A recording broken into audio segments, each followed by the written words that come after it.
Makadi zvenyu mukoma, please post my story makavigawo chitupa changu. Ininiwo ndiri mudzimai. Nyaya yangu yakaitika mugore ra2007. Panguva iyoyo nenhau dzepolitics nyika yainge ichitsva semoto.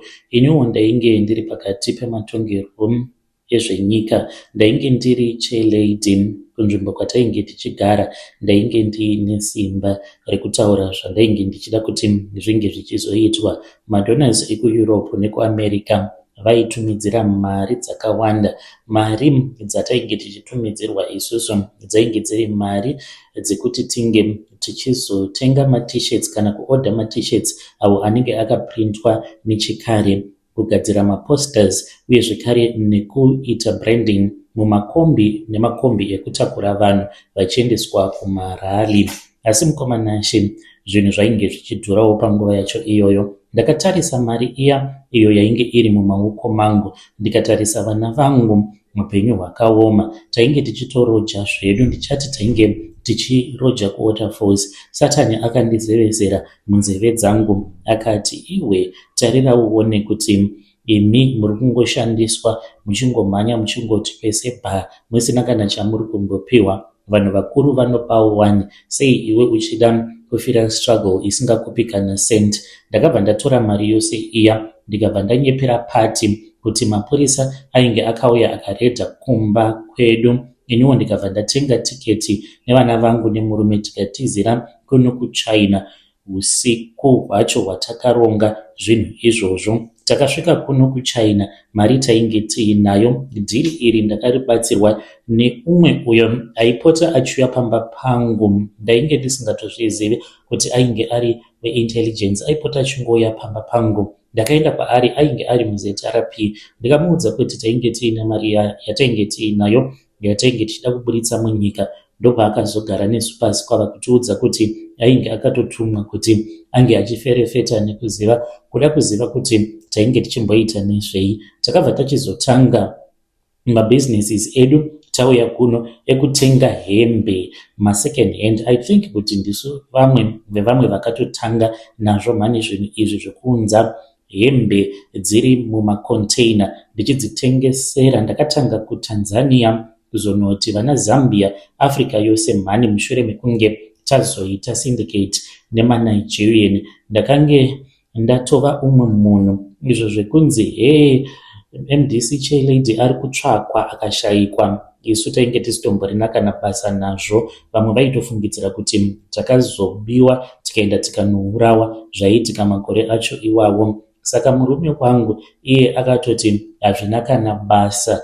Takatobudirira. Vana vedu mukoma vatoriwo kuno kuChina vane madhigiri avo vakadzidza. Ndine mwana wangu musikana akazoroorwa nemurume wekuno kuChina muChinese. Ndine 64 years. Ndine dzimba muHarare dzandakavaka nemari yekuno kuChina, asi handikwanisi kudzokera kunogara nekuti ndakambodzokera kumusha ndikatsvakwa nemapurisa. Ndokubva tatiza munyika tikadzoka kuno neprivate jet nemurume wangu.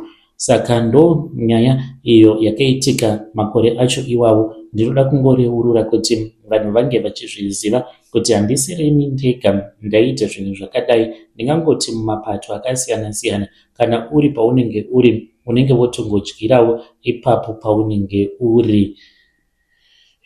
Vedare ndo message iyo yandakatumidzirwa ichibva kuna vanzvadzi vedu. Zvakangooma hazvo vedu wei, hanzi vari kuChina. Ngatitaurei navo mucomment section. Pakaipa. Hanzi yange iri mari yekuprintisa matishirts uye zvekare nemotikari dzaizoendesa vanhu kumarali. Hanzi mari iyoyo ndakatongonzvenga nayo tikatenga maflight tickets kwava kubva tachizouya kuChina. Regedzei tibva taenda panyaya yedu inotevera. Nyaya yedu inotevera yakamira sekudai. Hanzi mukomana chemakadii zvenyu, please post my story makavigawo chitupa changu. Ndakasungisawo mazimba ose pakambani pedu. Ndainge ndichida kudiwa nemaSouth African, but zvakazoitika mushure mekunge ndasungisa vamwe vose vatainge tichishanda navo Mwari ndiregererei pakupanduka kwangu, ndomunamato wangu wezuva nezuva. Zita rangu muchanditi Tatenda. Izvi mukoma pandakazviita mainge muri muna 2023 after lockdown. Pakatanga kuita competition yakaipisisa pasi papa tainge tichishanda, nekuti mamwe maSouth African vainge vachitarisira kuti tinge tichizosiya mabasa. But haungasiyi basa ka iwewe mhuri yako ichizoziya nenzara. Takaramba tichingoshanda. Ndainge ndava nemakore anodarika 15 ndichishandapo pasi paapa. Ndainge nditori umwe uyo ainge ari padhuzesa namanager muSouth African. Saka ndakange ndava kuda kuitawo floor manager. Saka ainge asingafariri umwe muZimbabwean uyo ainge ari floor manager. Saka ndakabva ndaona kuti kana ndikaenda kwaari ndikamuudza kuti ndige ndichizokwiridzirwa, iye aikwanisa kuzondisapota. Ndaisada kuti mamwe maZimbabwean ange achizova competition yangu. Ndakabva ndachizotaura naye muSouth African uyo wandaiziva kuti akavenga vatorwa, very xenophobic.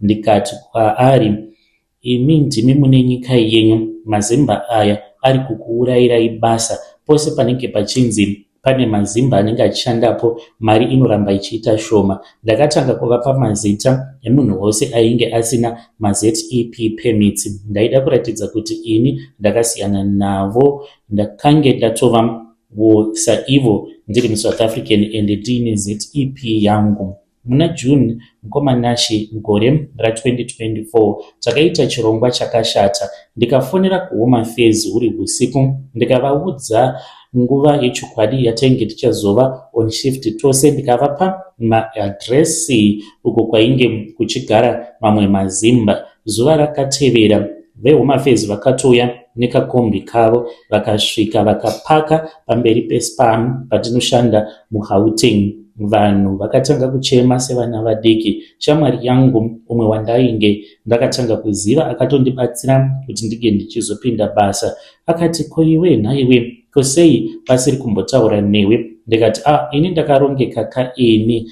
Ndainge ndichitave kutoratidza veHome Affairs kuti uyo ndiye muzimba. Saka mazimba akasungwa vainge vari 18 vakasungwa vainyanya kushanda kumabhekari, ndokubva vachizoendeswa vakanosungwa vakatombogara mujeri, kwava kubva vachizoendeswa kumusha. Ndakasara ndiri ini the only Zimbabwean muSPA iyoyo. Ndikapembera nemaSouth African vachiti, you are a real brother, you have cleaned up this trash makwerekwere. Nhasi mukoma Nashi pava nemakore 2 apfuura ndakapiwa promotion yekuva floor manager, asi zvinhu zvakaoma. SPA yedu iyi nyaya iri kuitika pairi ndekuti pane fine iyo yakazobhadhariswa, vamwe vakatanga kumiswa mabasa. Saka zvinhu zvashanduka. maSouth African colleagues angu avo vainge vachimbondiomberera maoko nhasi vandishandukira, vari kundirova sabotage. Mumwe wandisingatauri hangu nezita rake ndakamunzwa mukoma ainge achitotaura nezvangu. Vainge vakagara vachindinyeya vakati, Tatenda is a makwerekwere, sei ari kuti manager, we have cleared his brothers, naiyewo it is time for us to clear him. Saka vainge vachitotaura mamwe mashoko avo akandivhundutsa, vachiti ndinofanira kuti ndinge ndichidzingwa basa. Umwe ndiye ainge achiti kana permit yake ndeye fake, tinofanira kutoti tinge tichitombobvunza vanhu veHome Affairs kuti permit yake ndeye chokwadi here. Zvino dambudziko riripo mukoma, ZEP yangu yaka expire. Of course ndichiri ndakangomirira, but expire yakatongo expire zvayo. Saka vanhu ava vakatondivenga zvekutodaro. Ndava kutya kuti vanokwanisa kana kundiuraya kana vakaona kuti ndinenge ndisina kumiswa basa kana kuzoburiswa munyika. Ndobva ndangotsvakirwa nyaupe anongondibaya kana nebanga. Handinawo motikari. Dai ndainge ndiine motikari ndaingotiwo kana nguva dzakwana dzekuenda kumba ndobonumhanya ndopinda mumotikari. Zvino ndinofamba netsoka kubva kuSPA ndichienda kuRenki. Pane kamufambo ndingangoti about 2 kilometers ndichipesana nevanhu ndichienda kudowntown. Ndinotya kuti ndinokwanisa kuzongokaruka ndaiswa banga kugotsi. Handizivi kuti ndotangira pai. Ndiri kuedza kutsvaka basa but mabasa muSouth Africa haachawaniki zvekutodaro. Kune avo vanenge vaine kwavanozivawo kwekuti kana uine permit unokasika wawana basa ndibatsireiwo ndine class 2. Muri yeZimbabwe ndo message iyo yandakatumidzirwa ichibva kuna mukoma vedu avo vari kuti ivo hanzi ndine class 2 ende ndakadzingisa vamwe vanhu mabasa ndichiti ndichazodiwawo nemaSouth African. Zviriko here zvinhu zvakadaro kuti mungasvika pakuzodiwa nevanhu vamuri kuti they were your brothers? Hanzi ndakanzwa ndichinzi mukwerekwere uyu anofanira kuti ange achizoenda.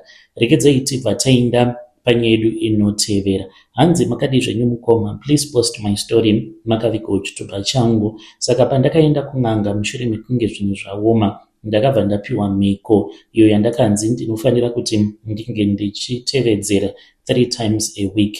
Nyaya yangu yakamira sekudai. Pane pamwe pekuti mupenyu wakasvika pakundiomera mushure mekunge ndashayikirwa nemurume wangu. Murume wangu ainge agara zvake aine kakantini kunoko kumaindustry. Tainge tichitokwanisa kutoendesa vana vedu kuchikoro kuburikidza nekakantini ikako.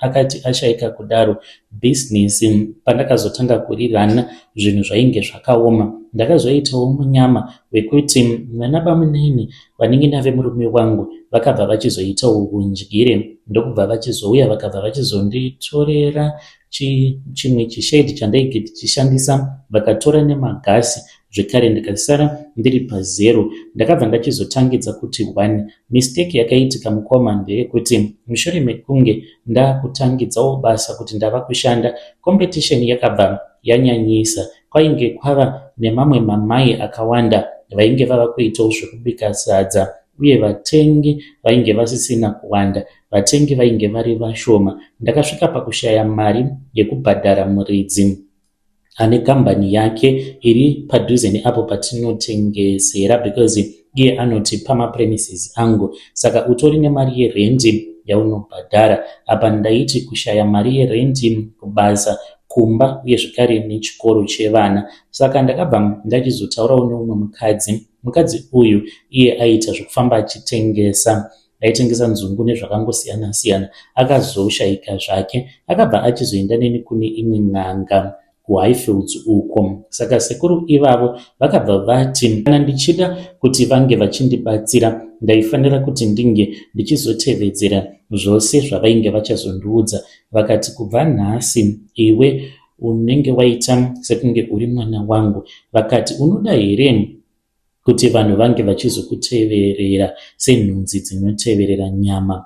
Kana uchida kuti zvinge zvichizoitika kwauri, uya nedrezi rako iro uchapfeka mushure mekunge waritenga.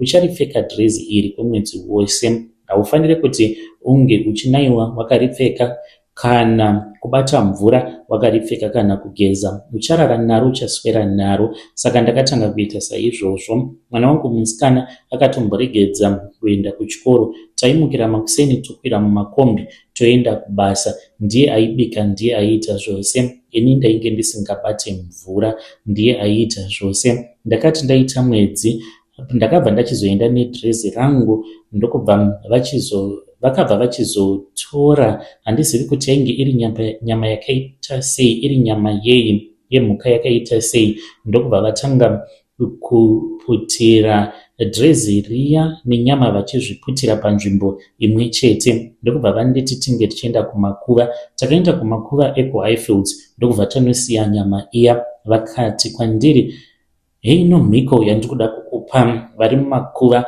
vachazvinzwa. Drezi iri richagara mumba mangu. Unouya uchiripfeka katatu pasvondo woenda kubasa, asi usiku unofanira kuti unge uchidzokera naro unorisiya mumatare mangu. Ndiro richava semagneti yako kuti vanhu vange vachizouya vachizotenga neuwandu hwavo kutenga kwauri. Vakandibvunza kuti ndainge ndazvinzwa here, ndikati hongu. Kubva musi iwoyo ndikangoti upenyu hwakabva hwatanga kushanduka. Pasina kana mazuva akawanda vanhu vainge vouya kwandiri vakawanda. Saka mazuva matatu pasvondo andakasarudza muvhuro musi wechitatu nechishanu, ndinotanga ndapfuura kuHighfields kumba kwen'anga, then ndobva ndapfeka dhirezi riya ndiri mumba, imwe imba iyo inenge iine rima, kunyange kunze kwachena zuva ratobuda. Mumba imomo hamuna kana maketeni, but munenge muine rima risingaiti. Then ndobva ndapfeka ndobva ndaenda kubasa. Kana ndapedza basa ndobva ndinobva ndachizodzokera kumba kwavo, ndobva ndachizonosiya dhirezi riya. Sadza rangu mukomana chirinotengwa zvekuti handizivi kuti ndingazvirondedzera sei. Vanhu vanosiya mamwe mamai ose vachiuya kwandiri, kunyange sadza rangu ndikanzi ndinenge ndisina kuritengesa zvakanaka the previous day chitori chimunya, vanhu vanenge vachirwa vachitoti vanochida chimunya ichocho. Ndakasvika pakutenga maToyota Wish angu maviri, awo atakaisa pamushika nekombi imwe chete. Ndiri pakati pekuvaka imba yangu, ndiri kushandisa mishonga yasekuru ivavo, asi zvinhu izvi handichazvidi. Ivo vakanditi, uchagara uri munhu anongoita zvekutengesa masadza. Ndikavabvunza kuti kusvika rini, vakati narini narini unofanira kuti unge uchingoramba uchingotengesa masadza, nekuti mishonga iyo yandakatora kubva kwavari, hanzi zvinhu zvatakanotora kumakuva izvo hazvidi zvekuzorodzwa zvekudaro, zvinotofara zvichitoshanda kudai. Saka hanzi ndinofanira kungoramba ndichiita zvekubika masadza. Apa ini ndasvikawo pekuti handichadi, ndavawo nezvimari, ndiri kuona kuti zvinotondidzosa kumashure izvi zvezvimakantini, nekuti kantini yacho hakusi kunzi inokwanisa kuzondisvitsa panext level hongu ndakavaka ndikaita sei, but ndava kudawo mamwe mabusinesses ari smart semaboutique. Vedare ndo message iyo yandakatumidzirwa ichibva kuna vanzvadzi vedu. Ngatitaurei navo mucomment section vanzvadzi vedu ava, zvakangooma hazvo vedu we. Pakaipa hanzi ndakanzi zvinhu zvatakanotora kumakuva hazviiti ende hazvitodi kuti tinge tichiregedza kuita zvekubika. Saka sadza rotongobikwa. Bikai sadza amai, hanzi kusvika narini narini. Regedzei tibva taenda panyedu inotevera. Nyedu inotevera yakamira sekudai. Hanzi ndainge ndiine saluni muJoburg, ndikabva ndachengeteswa 400,000 rands neboyfriend yangu muSouth African. Musafa makaisa nyaya iyi kuchirungu. Boyfriend yangu uyo aiva muSouth African, aiva mugangster, vaita zvekuba motikari dziya dzinofamba dzakatakura mari. Saka vakapiwa tip off neumwe gadi uyo aifamba nemotikari idzodzo dzekuchengeta mari, ndokubva vachizoenda vakanorobha. Akauya huri usiku, ndokubva andibatisa mari, akati baby, mari iyi andibatisa 400,000 iyoyo. Zvainge zvisingaite kuti ange achizoishandisa same time, because vaitya kuti maziso emutemo zvinokuda anogara ari pavari. Saka vakati vainge vachida kuti nyaya yacho inge ichimbokula down. Akandivimbisa kuti ainge achazondipa 100,000 rands yekuchengeta mari. Iniwo mukoma ndakabva ndachizotiza mushure mekunge ndanzwa kuti mapurisa ainge oferefeta mukomana uyo wandainge ndichifambidzana naye. Ndakabva ndachizotiza mushure mekunge mukomana iyeye apfurana nemamwe magangsters, akapfurwa gumbo ari kuchipatara. Ndikabva ndati pano handichagari. Ndakabva ndatora 400,000 yose iya yainge yasara, ndokubva ndaenda kuna munhemzva hakuna kana akatombozviziva kuti mumazisaga angu awo avakakanda muzitrailer mainge muine mari. Hana yainge ichingorova. Zvandakaita ndakaenda kuMaravastad ndikanotenga mabhegi, but riri bhegi releather. Ndakaricheka rimwe bhegi releather so ndokubva ndatanga kupakira mari ndikasona zvekare. Ndakaona kuti mari yacho ndainge ndisisina kwekuiisa, imwe yainge iri mukahandbag, imwe iri mumasoksi. Ndainge ndingori mari pose pandainge ndiri. Ndokubva ndachizongotenga mazisaga ndikasunga ndikarepa, ndikaenda ndikati apa panoda bhazi rinotakura zvose zvose, kana chitunha chipenyu munenzva rinotakura ndokuendako. Akangosvika nekundibhadharisa mari yetiketi yemazisaga angu akakandwa kumberi mberi. Ndaiti pose panenge pachinzi pane munhu ari kuburuka mukoma, ndaitukana nevamwe baba avo vainge vakagara pasaidi neni. Zviya zvekunzi kana uri parwendo unofamba uchitenga-tenga zvokudya, unenge uine rugare, kana uine metsi dzako haudyi kana chinhu. Baba avo vainge vakagara parutivi rwangu musi ivoyo vakachiona vaita kundishauda, mabhazi akaita sana munhenzva, hafu bhazi inenge iri luggage nemupaseji, saka tainetsana pose panomira bhazi tovati aiwa ka hamunganditadzisi kuburuka because ndoda kunoona kuti zvinhu zvangu zviri safe here. Vaingopopota, ndikati hamuna kana chamunoziva kuti luggage uko kune mari yakawandisa yamusati makamboona muupenyu hwenyu. Ndakazoti kutura befu mushure mekunge tasvika muHarare ndichingonopiwa masaga angu. Mumwe akandibvunza kuti nai madha, mazisaga nemazisaga vanhu vekujoni so, but vainge vasingazvizivi kuti mumazisaga imomo mainge mutori nemari. Ndakabva ndachizoti kwanzvadzi yangu ange achibatisisa masaga iwawo, iye haana kukwanisa kuzviandastenda. Tiri mumotikari takahaya chimwe chipick up ndokubva taenda kumba kwainge kuchigara brother yangu. Tasvikapo ainge aine turoom, ndikabva ndati tinofanira kutoti tinge tichienda kubedroom kwenyu nemuroora. Vakashamisika. Tichinosvikamo mubedroom ndikabva ndatanga kuvhura riya zibhegi ndichitare kucheka-cheka ma100 achingodonha. Vakandibvunza kuti yainge yakabvepi, ndikavaudza kuti mari ndainge ndakaiwana kuSouth Africa. Ndikavaudza zvose zvakaitika. Ndakavapa 100,000 ndikati ndo yenyu yestart. Iniwo ndakabva ndachizotanga business.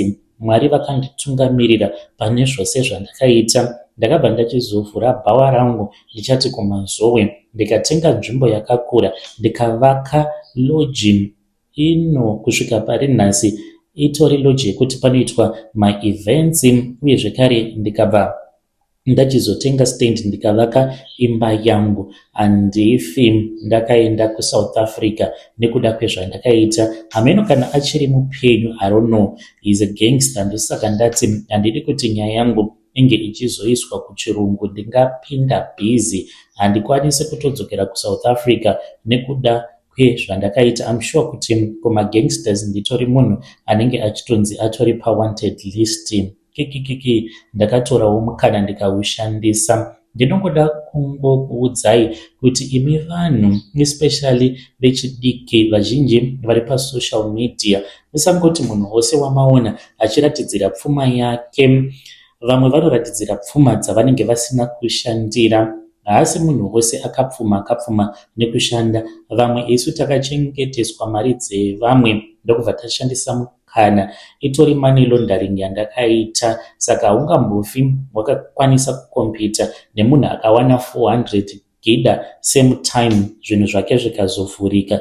Kuburikidza nedzimwe hama dzangu dzaita zvichikorokoza kumazowe kuno, ndikatanga kuita zvekusponsor migodi ungandibata. Level redu ilevel rekuti tinenge tiine mari yakawanda. Do not envy the lion until you see its scars. Pataurwa chirungu hanzi do not envy the lion until you see its scars. Zvakangooma hazvo veduwe. Ndapabata. Hanzi shumba iyoyo inenge yakarwa dzimwe hondo dzekuti if you knew.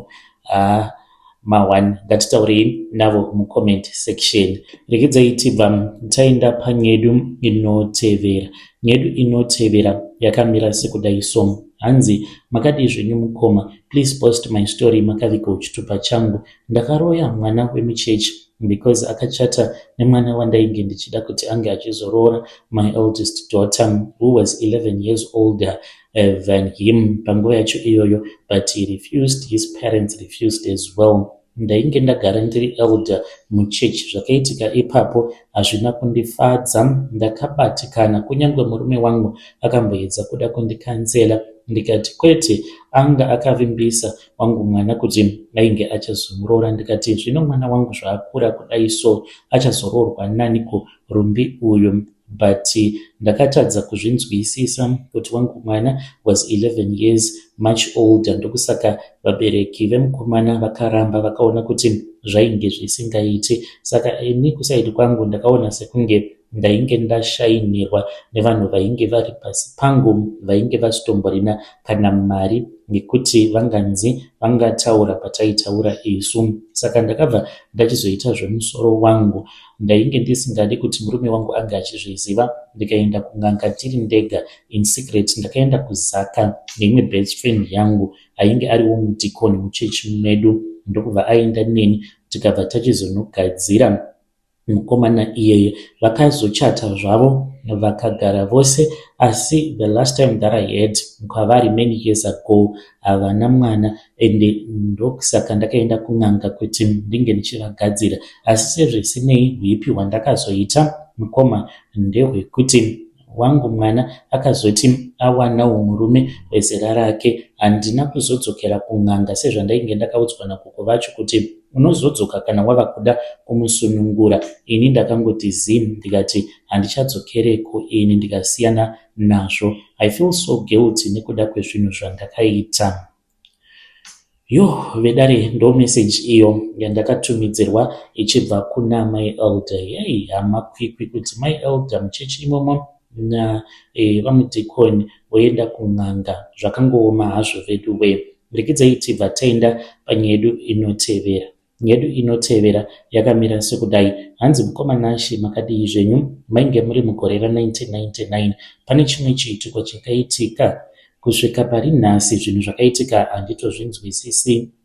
Ndainge ndiri musikana, ndainge ndiine 9 years, ndiri nherera. Taigara kumusha, ndaigara nakuko vangu vakazoshaika. Musi iwoyo ndakamuka kuma 5 am kunochera mvura kurwizi. Kwainge kwakachena, saka ndakati ndichifamba ndava kuda kusvika padhuze nerwizi, ndopa ndakabva ndachizoona umwe mukadzi ainge akagara paruware. Ainge ari murungu, ari mukadzi akanaka zvekuti meso angu akatanga kuita sekunge ari kutochewa nemwenje wainge wakanyanyisa kubaka. Musoro wake wainge uine vhudzi refu, uye zvekare ainge aine crown yaainge akapfeka, asi kuzasi yainge itori hove pachezvayo. Akangonyemwerera kwandiri ndokubva aburitsa drezi idzva. Ndikangoona ratongova mumakumbo mangu, rakapetwa zvakanaka richinhuhwirira. Akati nderako iri. Ndokubva atokwakukira mumvura, handina kuzombomuona. Ndakatya kana kutora drezi riya. Ndokubva ndamhanya ndichidzokera kumba, ndikanoudza gogo vangu vakati hande. Patakazodzokerako mukoma, drezi hatina kuriona, asi mvura ndiyo yakangobvungodzwa. Makore gare gare ndava maid muHarare.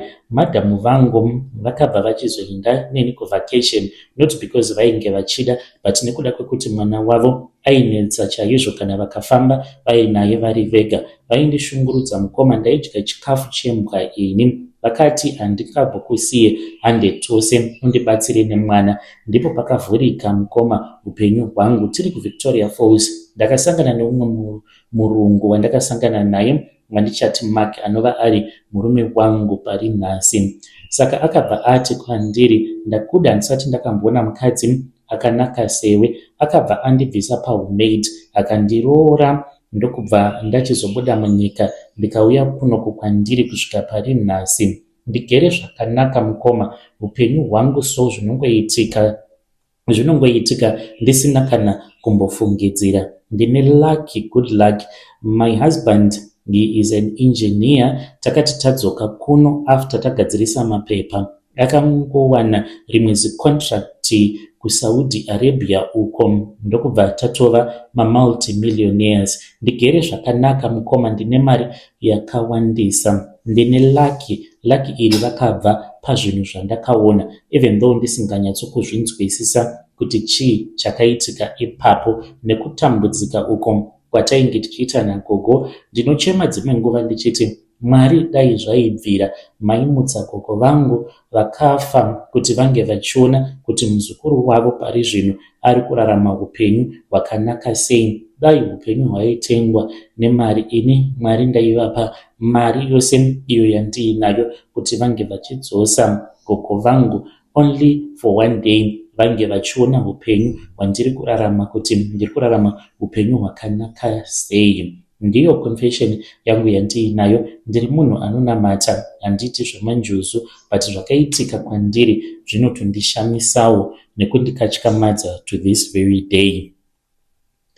Hei vedare, ndo message iyo yandakatumidzirwa ichibva kuna vanzvadzi vedu. Zvii zvavakasangana nazvo kurwizi, ngatitaurei navo mucomment section. Vanzvadzi vedu ava, strange things indeed they do happen in this world.